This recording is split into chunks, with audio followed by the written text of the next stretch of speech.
Bakit ba ikaw, si Ontiveros, ano bang merong common denominator nyo ni Ontiveros? Bakit ang hilig nyong pinagtatanggol yung mga kriminal? Mas gusto pa nyo ang mamatay itong mga pulis. Hindi ko po sinasabi na lahat ng pulis ay matino. Meron nga ding talagang sangkot sa droga. At sinabi yan ni PRRD mismo. Hindi nyo kasi alam ang isip ng kriminal. Lalo't lango sa droga, delikado po yan. Sana hindi matapos sa paglalahad sa komite. Sana idiretso nila sa pagsampa. Parehas na lang nung kay Pastor Kibuloy. Sana yung mga testigo nandun dahil apparently hindi silang lahat ay nagsampa na ng kaso. Tumestigo lamang sa komite. What's up mga kababayan? Just That Matters here. Dito sa video natin ngayon ay ating panoorin itong mga nagbabagang balita mga kababayan. Sinupal-pala ni Coach Oli itong si Raul Manuel na kung saan nagbibigay misinformation sa harap ng media na kung saan binabaliktad ang mga meanings o kahulugan na winika ni Tatay Digong sa harap ng Senate hearing. Kung kaya naman hindi maiwasang sabihin ni Coach Oli na palibhasa kasi kayo Raul Manuel, Reza Ontiveros mga NPA kung kaya't kinakampihan nyo ang mga adik na ngayon minamasama nyo ang mga PNP dahil lamang sa pagsunod sa kampanya laban sa droga ni Tatay Digong. Grabe naman talaga. Nabaliktad talaga ang pag-uutak ng mga rebelding politikong ito. Na dapat sa mga convicted na ito wala na sa posisyon Ngunit bakit naluluklok pa? Dagdag pa rito mga kababayan, itong si Cheese Escudero na napakakapal ng pagmumukha, na sinusulsulan pa ang taong bayan, nasampahan ng kaso itong si Tatay Digong Grabe naman talaga. Naisunod di umano siya kay Pastor Kibuloy. Hay nako, wag niyong iboboto to mga kababayan. Halta masyado na kaya humarap sa press conference para politikahan ang pangalan ng mga Duterte. Pero bago ang lahat mga kababayan, wag niyo po sana kalimutan mag-like at subscribe para updated ka sa mga uploads ko araw-araw. At yun na nga mga kababayan, napakawalang hiya talaga ng mga nagpapagamit para dumihan at mawalang popularidad ang pangalan ng mga Duterte. Kung kaya naman, hindi ko na patatagalin pa, heto na ang buong video. Ito problema kasi sa mga mambabatas kung hindi abogado. Diba? Iba po kasi yung sinasabi ni PRRD, iba yung inutos niya, iba yung pagkaintindi nyo, at iba yung motibo ng ibang mga politiko na talagang gusto lang sadyaing itwist yung mga pinagsasabi ni PRRD. Alam nyo kaya gustong-gusto ko yung how Senator Pimentel handled yung hearing, Kasi bagamat hindi siya maka-PRRD at hindi rin siya di umano sa ibang grupo, siya ay na-handle niya ito ng maayos kasi abogado, Correct. Hinandle niya ito ng naaayon sa batas. Tatandaan natin may konteksto po lahat ng binanggit ni PRRD. At abogado, wag niyo pong kakalimutan. Abogado si PRRD. Hindi yan magsasalita nang ilalagay niya yung sarili niya sa alanganin.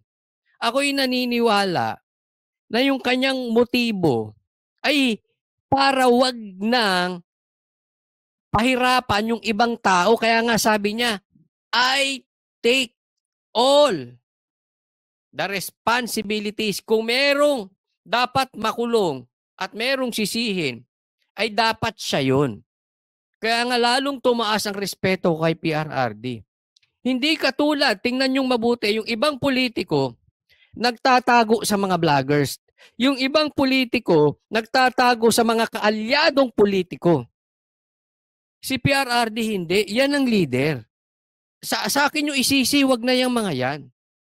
Nakita niyo yung difference?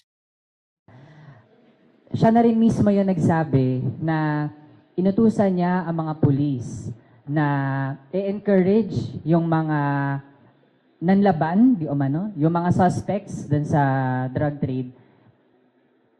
Ini-insist niya na dapat daw talaga ay merong marahas na gawin dun sa mga suspect. Hindi, ang sinasabi niya, okay, mas gusto niya na ang nakatumba ay yung mga kriminal, yung mga adik, kesa yung mga pulis. Alam mo, hindi ko maintindihan sa mga ito. Bakit ba ikaw, si Ontiveros, Ano bang merong common denominator nyo ni Ontiveros? Bukod na sa kayo ay magkaalyado, ako nagtatanong lang. Ano bang pinagkapareho ninyo? Bakit ang hilig nyong pinagtatanggol yung mga kriminal?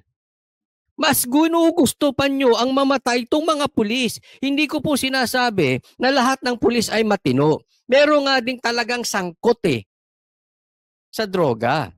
At sinabi yan ni PRRD mismo. Pero mas gusto niya kung sakaling maglalaban, gusto mong maulila yung mga anak ng mga matitinong pulis? Gusto mong maulila, mawala ng asawa yung mga matitinong pulis? Hindi nyo kasi alam ang isip ng kriminal. Lalo't lango sa droga, delikado po yan. So, kung maglaban sila, yun ang problema nila. Sa kanilang problema yun. Dapat pag hinuhuli ka, taas ang kamay. Simple, di ba? O di wag ka maglaban.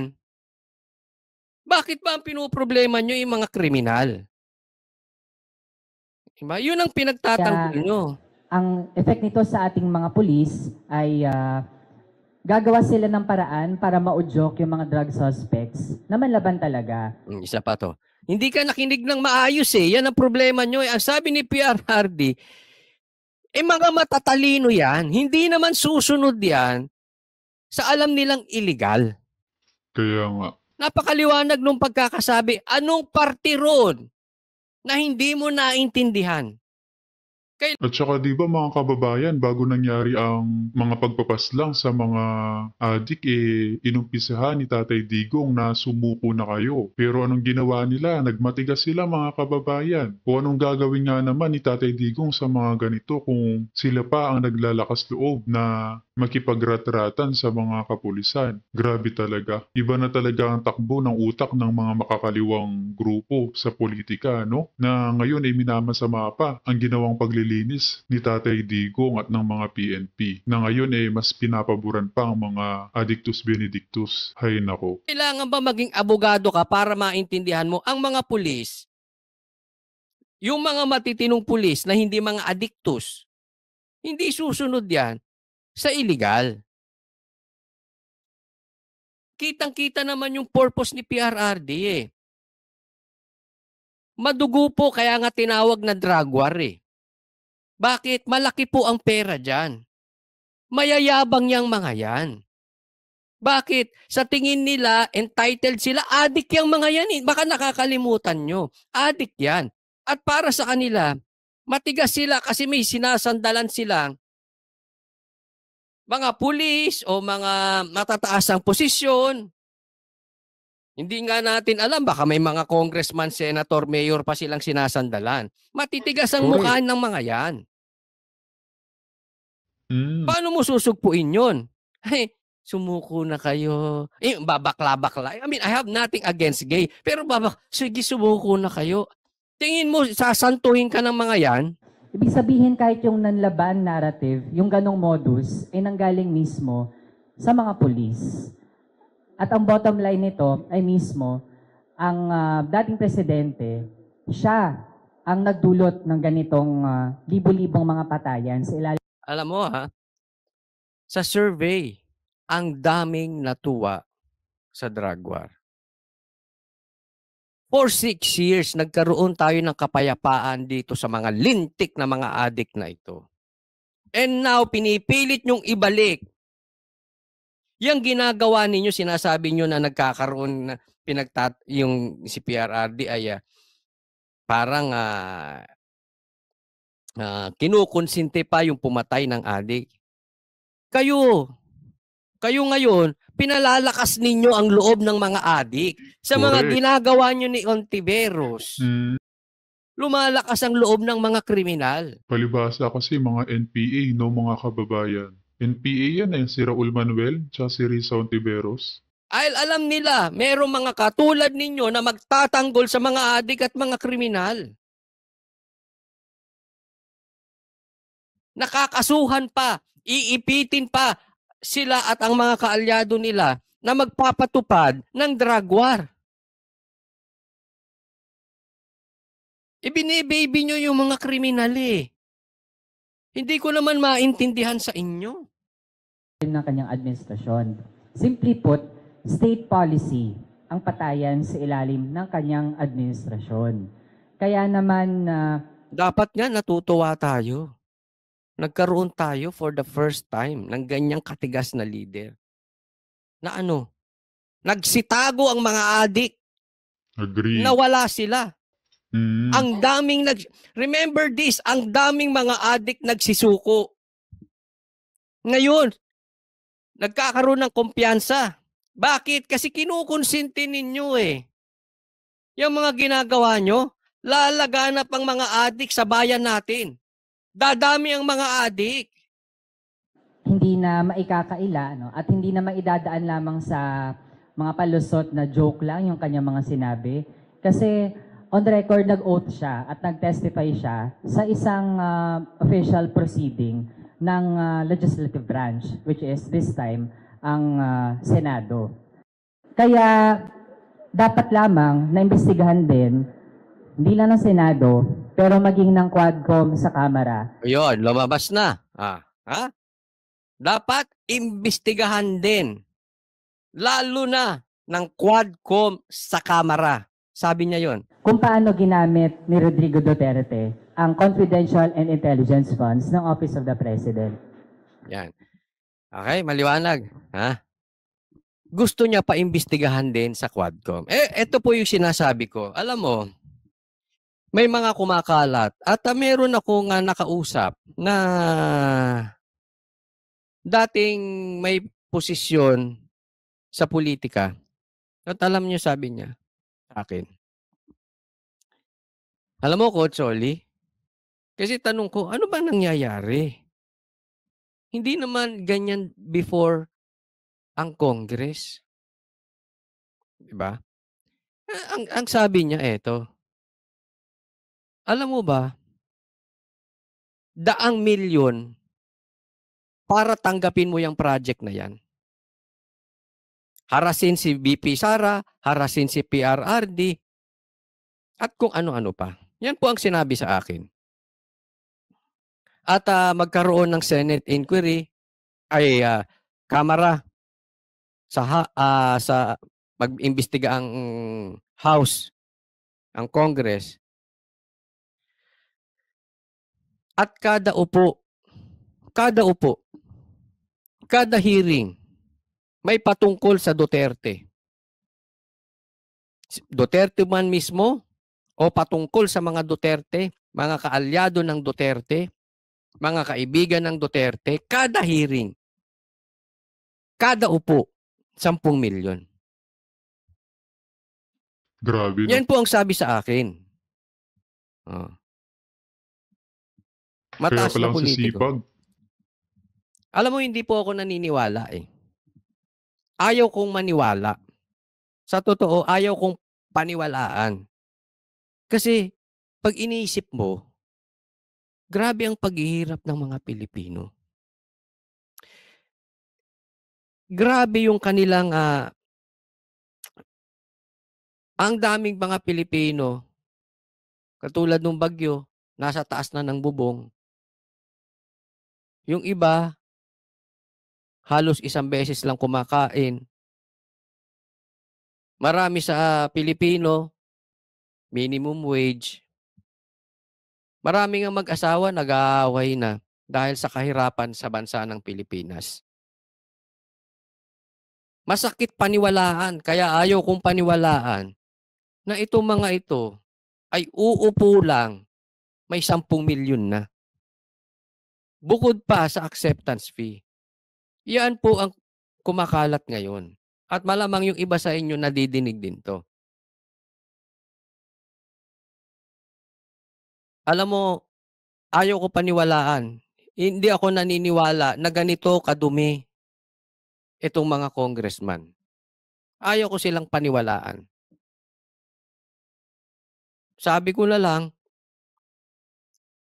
kung ito man ay totoo, sana may mga manalong congressman. Kaya this election is very, very important. Maglagay po tayo ng sa tingin natin hindi kayang hawakan nitong sila Martin.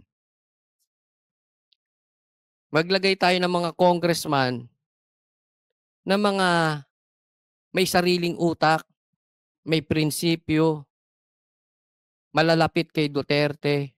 Dahil ako naniniwala kung talagang may katotohanan itong nabalitaan ko.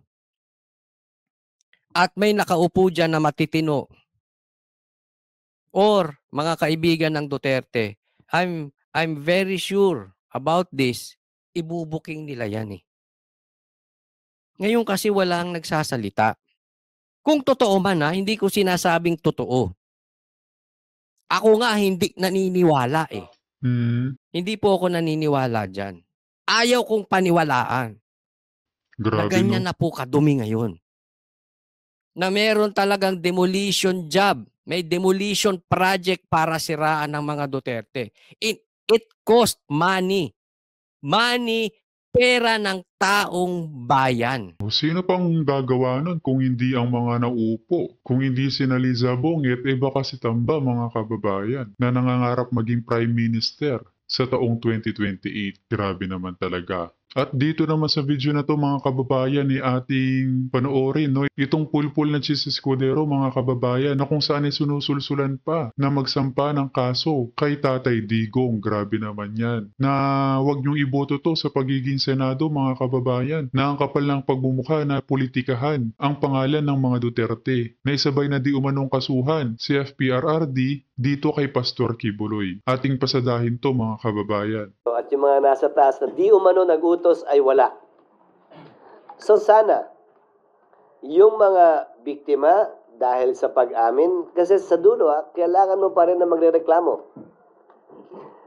Kahit gustuhin ng sino man sa inyo magsampa ng reklamo sa napakinggan nyo kahapon, laban kay Pangulong Duterte, you are still not a party in interest.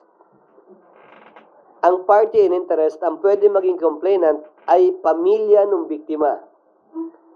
Sana hindi matapos sa paglalahad sa komite. Sana idiretso nila sa pagsampa. Parehas na lang nung kay Pastor Kibuloy. Sana yung mga testigo natin, Grabe, dahil no? apparently hindi silang lahat ay nagsampa na ng kaso. Tumestigo lamang sa komite. Narinig niyo yun kung gaano kakapal itong si Escudero. Huwag niyong iboboto to, mga kababayan. Sana wag silang tumigil doon. Idiretso nila sa pagsampa ng kaso. Hindi naman dapat end all be all yung nakapagsalita sa hearing under oath. Dapat sana ituloy nila sa pagsampa ng kaso. It works both ways. Para mabigyan din ng pagkakataon yung akusado na sumagot, magpaliwanag at kumprontahin yung testigo laban sa kanya. Okay, Sandra, no more. May Ann. And then this. Sinasabi nyo kanina na malamang sinabi yung mga Duterte under oath ay first step niya to what? Hindi, yung pag-ako niya ng responsibilidad. Unang hakbang pa lang siguro yun sa pag-ako ng responsibilidad. Kasi gaya ng tinanong nyo kanina, di ba? Ano ngayon? Di ba? Nakakulong na nga yung mga pulis na kinasuhan. Natanggal na sa serbisyo. Hindi ko alam. At ulitin ko, natuto na akong huwag pangunahan sa kanyang mga gagawin si dating Pangulong Duterte. Hintayin na lamang natin at magkomentary na lamang tayo pagkatapos. Sir, for soundbite lang, yung mga hindi lang kay Pangulong Duterte, at ang sinasabi ng resource person under oath sa Senado, ay pwede pong gamitin pag may magsasampa ng kaso. Yes. So, Pwede rin nilang gamitin sa depensa nila for that matter.